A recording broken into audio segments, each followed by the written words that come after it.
We want to switch the conversation a little bit now because there is this one person or one item on social media that has been really going viral. The University of the West Indies posted this. From Tortuga in Trinidad to Germany to South Africa and even to the North Pole.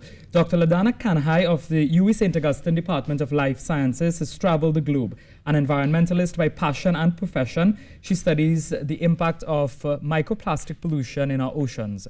And there is a link for you to go and read some of your work. And it is my pleasure to have you here this morning. Good morning, Ms. Kanhai. Thank you. Good morning. How are you? Good to be here. Yeah, good.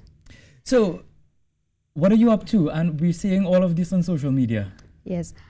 So the article really was about my recently completed PhD. And so during the past 3 years, between 2015 and 2018, basically what I did was that I looked at the issue of microplastics in the Atlantic and the Arctic oceans. So we know that plastic pollution is one of the issues that it really starts on land.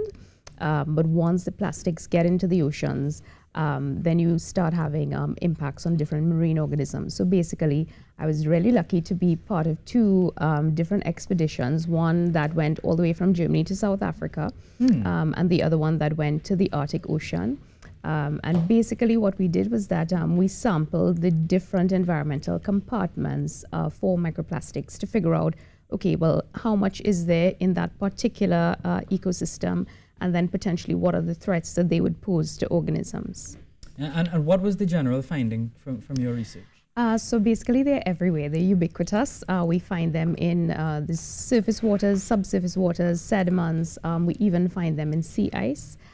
So, I mean, these particles, they're prevalent in the oceans. So we need to take action, basically. What sort of action can we take though?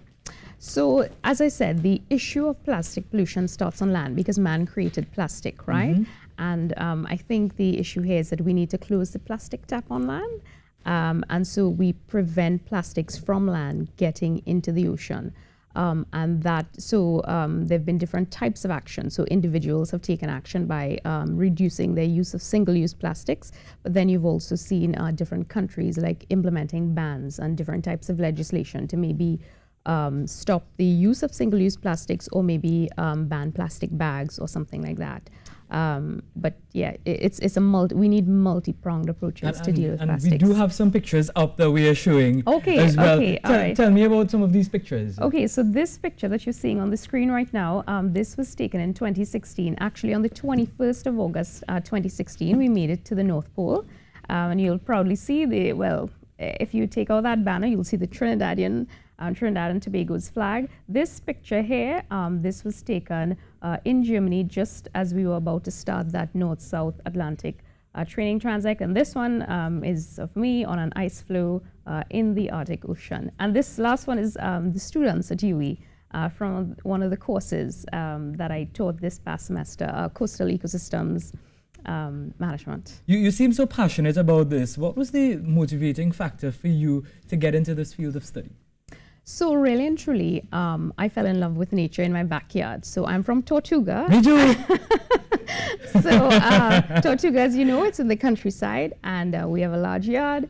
And literally, my parents planted a lot of fruit trees and stuff like that. So my sister and I, when we were very young, we used to go out and about in the yard, and everything that you could imagine would visit us. And so that is where my interest with the natural world was sparked, and then that just led me definitely to pursue studies in high school, biology, chemistry, geography. And so my parents, they were the ones that actually told me, you know, do something that you're really passionate about. It's not been an easy journey, but it's definitely been a very fulfilling one. I mean, you've been to the North Pole. How many people can say that? True. So I didn't make a bad decision, you know?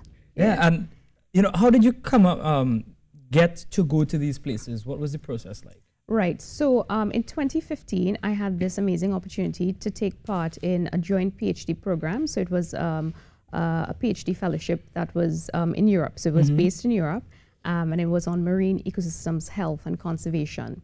But while I was there, my supervisors actually, they identified this first transect, and they said, okay, you need to apply for this. This is something that you'd be able to take your samples on. So I applied for that and I got through. There were 32 students from all around the world on that first icebreaker trip. And then the North Pole, that one. So because when I started, actually, I didn't know very much about microplastics in the oceans, and so I had to do a lot of reading of the literature. And one of the things we realized was that there was this paucity of information about plastics in polar regions. And it so happened that the Swedish Polar Research Secretariat, they put out this call and they advertised and they said, we're welcoming scientists to come on board our icebreaker to, you know, conduct relevant research. And I said, okay, well, I will apply. Even though I'm from the Caribbean, have never stepped on an ice floe before, I applied and they took me. And I had this amazing mentor, Katerina Godfeld. And yeah, I was trained and I was able to sample. Look at you now. Yeah. Look at you now, trending on social media, doing amazing things. And we expect to hear more coming out from you and your students as well in the near future. Thank you very much, Ms. Kanhai, for joining us this morning. It was an absolute pleasure. And hopefully, you know, you can join us again and we continue this conversation on what you're doing. But it is time for us to go over to